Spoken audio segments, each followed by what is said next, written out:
Gracias a todos los amigos que se conectan en este en vivo. Vamos a hablar sobre los casos y la situación de los casos I-220A en Estados Unidos. ¿En qué situación estamos con las apelaciones que hay en corte? ¿Qué se sabe sobre eso? Sí, en este momento lo que se sabe es de que no hay decisión del BIA, de la Corte, todavía no se sabe qué es lo que ellos van a decidir hacer. Hasta ahora donde estamos es que en la Corte de Inmigración hay diferentes jueces tomando diferentes decisiones. Hay muy pocos decidiendo de que sí, que la I-220A, esas personas que están en esa posición, realmente fueron dados parol. Hay otros jueces que están neutrales, que hasta que no haya una decisión más allá no van a tomar una determinación. Y están otros jueces que están simplemente denegando esos argumentos. Por el momento realmente tenemos que esperar a lo que el BIA va a decidir hacer. Bueno, realmente la traba, y quiero hacer énfasis en que no es solamente aplica a las personas que son cubanos y están aplicando la ley de ajuste cubano, sino a la residencia en general.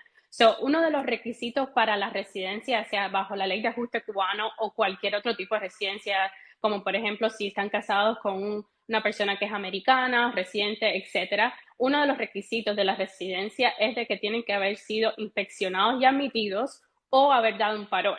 Las personas que son inspeccionadas y admitidas son las personas de que entran, por ejemplo, con visas o con ESTA. Esas personas pasan por los oficiales de inmigración, son inspeccionados y admitidos con ese estatus. Por lo tanto, las personas, como la mayoría de los cubanos que entraron ilegalmente, cuando entran de esa forma, obviamente no están bajo esa categoría, tienen que probar que fueron dados parol. Y entonces es ahí donde cae el argumento de que el papel, la I-220A, que es la salida bajo palabra, literalmente el papel no es un parol. Se llama I-220A, no dice parol.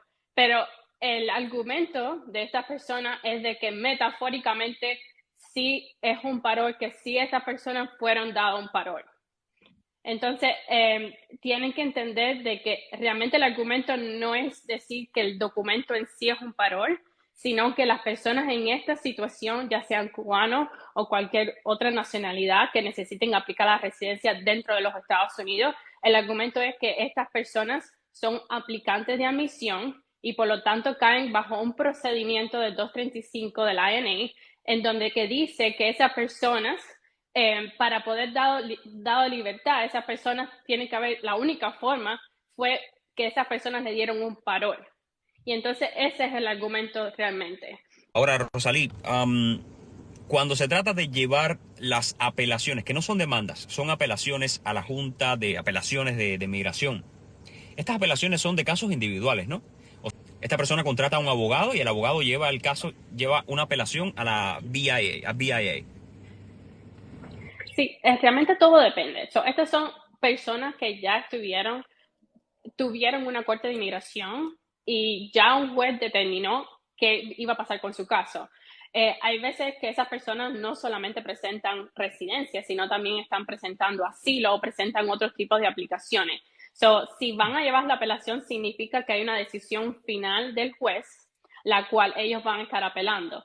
A ese punto, esa persona puede ya haber estado representada por un abogado, o puede ser el mismo abogado que está apelando la decisión final del juez, o puede que esa persona se representó sola y a ese punto contrate un abogado para apelar. Sea lo que sea, esa persona puede apelar la decisión final del juez por sí solo, no tiene que contratar a un abogado, pero obviamente es lo más recomendado.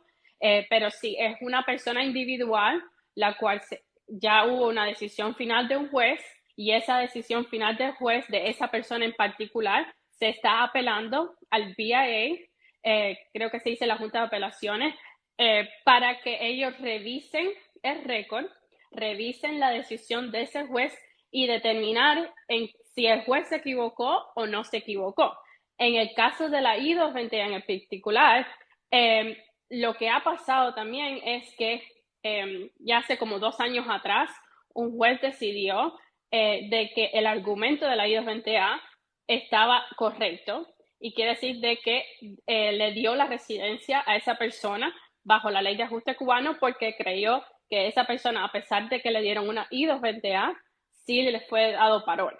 Entonces, el gobierno fue quien apeló esa decisión. cuando el gobierno apeló esa decisión, eso es lo que nos encontramos en este momento, de que ellos están revisando el récord, tienen que revisar los argumentos de ambos lados, revisar la orden del juez y determinar de parte de quién van a estar de acuerdo ellos.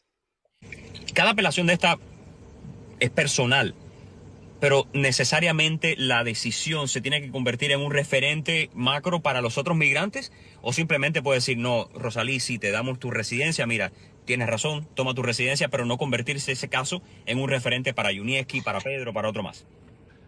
Sí, esa es la parte interesante, de que muchas de las decisiones del VIA es lo que le dicen unpublished, que quiere decir que no son precedentes, que no necesariamente tienen que seguir esas decisiones, que va a ser más bien, va a ser en particular a esa persona.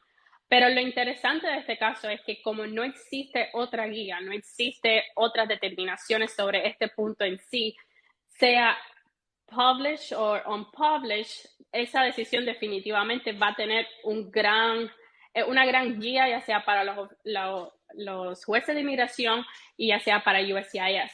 So, la diferencia es que las órdenes del DIA que sean precedentes, que sea que no son unpublished, esas sí tienen que ser, esas órdenes, esas decisiones sí tienen que todos los jueces hacerle caso